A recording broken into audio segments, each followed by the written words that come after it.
పేదవాడి పక్షాన నిలబడతాం, ప్రజా గొంతుకై నినదిస్తాం. వాయిస్ ఆఫ్ వాయిస్లెస్, తెలుగువారి మనస్సాక్షి సాక్షి టీవీ. సాక్షి టీవీ ప్రసారాల కోసం మీ స్థానిక కేబుల్ ఆపరేటర్ను వెంటనే సంప్రదించండి.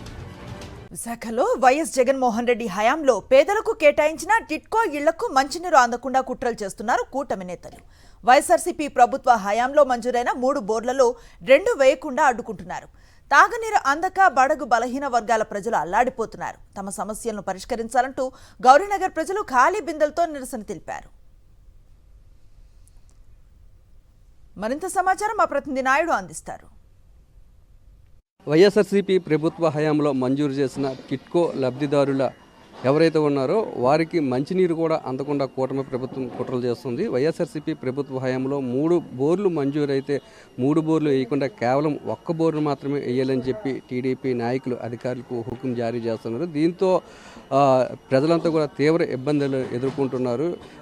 7 రైల్వే ట్రాక్లను దాటి మంచినీరు తెచ్చుకోవాల్సిన పరిస్థితి ఏర్పడింది. ప్రస్తుతం మనము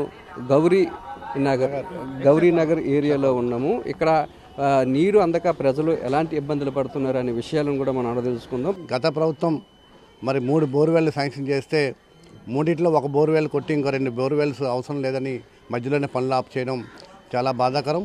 ఇక్కడ ఉన్నటువంటి ప్రజలందరూ కూడా అత్యంత పేదవాళ్ళు, బీపీఎల్ బిలో పవర్టీ లైన్ ప్రజలు, ఎస్సీ వర్గానికి చెందిన ప్రజలు మరి ఈరోజు నీళ్లు తాగడానికి పిల్లలు కానీ పెద్దవాళ్ళు కానీ మంచినీళ్ళు తాగడానికి 7-8 ట్రాకులు దాటి నీళ్ళు తెచ్చుకునే పరిస్థితి. మంచినీళ్ళు లేవని సమ్మర్లోనే ఇబ్బందులు పడుతున్నారు. ఇప్పుడు వర్షాకాలంలో కూడా మంచినీళ్ళు లేక ఒక విశాఖ నగరంలో ఇబ్బంది పడుతూ ఉన్నారు. ఏదేమైనా ఇక్కడ స్థానిక చోటా నాయకులందరూ కూడా ఈ యొక్క మంచినీరు అందకూడదని చెప్పి తీవ్ర ఇబ్బందులు గురి చేస్తూ ఉన్నారు. మేమందరం పేదోళ్ళమి, ఎందుకు పనికిరాల దృష్టిలో ఎందుకు మేము పనికిరాం కాబట్టి మాకు మంచినీళ్ళు అనేవి లేకుండా చేయాలనేసి ఈ పని చేస్తున్నారండి చోటా నాయకులందరూ కలుపుకొని. ఈరోజు మాకు వచ్చినవి కూడా మేయర్ గారి ప్రయంలో వచ్చినవి కూడా మాకు బోర్లు రాకుండా 1 బోర్ వేసి మిగతా బోర్లు ఆపేసి 1 బోరే సరిపోద్దులే అని ఆ విధంగా ఈరోజు బోర్లన్నీ ఆపేసి లారీలు కూడా వెళ్ళిపోతున్నాయి. 3 రోజుల నుంచి మేము ధర్నా చేస్తున్నాం, ఈ కార్యక్రమం చేస్తున్నాం, కానీ మమ్మల్ని ఎవరు పట్టించుకోవట్లేదు. నీళ్ళ కోసం 7 కిలోమీటర్ల దూరం నీళ్ళకి పిల్ల జల్లలతో వెళ్ళి పట్టాలు దాటేసి వెళ్ళాలంటే ఈ లోపల ట్రైన్లు వస్తే పరిస్థితి ఏంటి? అలాగే మా వాళ్ళు చాలామంది చనిపోయారు కూడా, చాలామంది గురయ్యారు పట్టాల ట్రైన్ కారణంగా. కాబట్టి ఈరోజు మాకు నీళ్ళకి మాత్రం చాలా ఇబ్బంది పడిపోతున్నాం. 1 పూట ఉంటే 1 పూట లేనట్టు తిండికి అలాగే ఇబ్బంది పడ్డామో నీళ్ళకి కూడా అలాగే ఇబ్బంది పడుతున్నప్పుడు మేము ఈ నీళ్ళకి పట్టాలకి వెళ్ళడం నానాడదాన్ని ఎలగాలండి బాబు.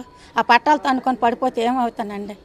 ఆ నీళ్ళు చుక్కలు లేక బయట వాళ్ళేగా అమ్మగోర్లు ఈ అమ్మగోర్లు ఆ అమ్మగోర్లు అడుక్కోవడం తెచ్చుకోవడం చేస్తానండి. నీళ్ళు నాన్న ముసలిదాన్ని ఎక్కనపోతాను దిగనపోతానండి. 4వ పోరు ఎక్కనాక దిగనాక ఆ బింది కూడా నత్తలోడి పోయి ఒగ్గించినానండి. పడిపోండి మన జారిపోయి. గౌరీనగర్లో ఉన్న మెజార్టీ ప్రజలంతా కూడా బడుగు బలహీన వర్గాల వారికి చెందిన వారు కావడంతో పాటు ఈ ఇల్లులన్నీ కూడా ఈ టిట్కో ఇల్లులన్నీ కూడా దివంగత నేత వైఎస్ రాజశేఖర రెడ్డితో పాటు అలాగే ఆయన కుమారుడు వైఎస్ జగన్మోహన్ రెడ్డి ఇవ్వడంతో కక్ష సాధించిన కూటమి నేతలు వీళ్ళకి మంచినీళ్లు ఇవ్వకూడదన్న ఉద్దేశంతోనే ఇక్కడ బోర్లు వేయకుండా అడ్డుకుంటున్నారని, ఈ నీరు లేక తాము తీవ్రమైన ఇబ్బందులకు గురవుతున్నామని, రైల్వే ట్రాక్లు దాటి నీరు తెచ్చుకోవాల్సిన పరిస్థితి ఉందని, సరైన నీరు లేక మురుగునీరు తాగుతూ అనారోగ్యానికి కూడా గురవుతామని ఇప్పటికైనా కూటమి నేతలు ఏవైతే 3 బోర్లు మంజూరయ్యాయో వైఎస్ఆర్సీపీ ప్రభుత్వంలో ఆ 3 బోర్లు కూడా మంజూరు చేయాలని చెప్పి డిమాండ్ చేస్తున్నారు.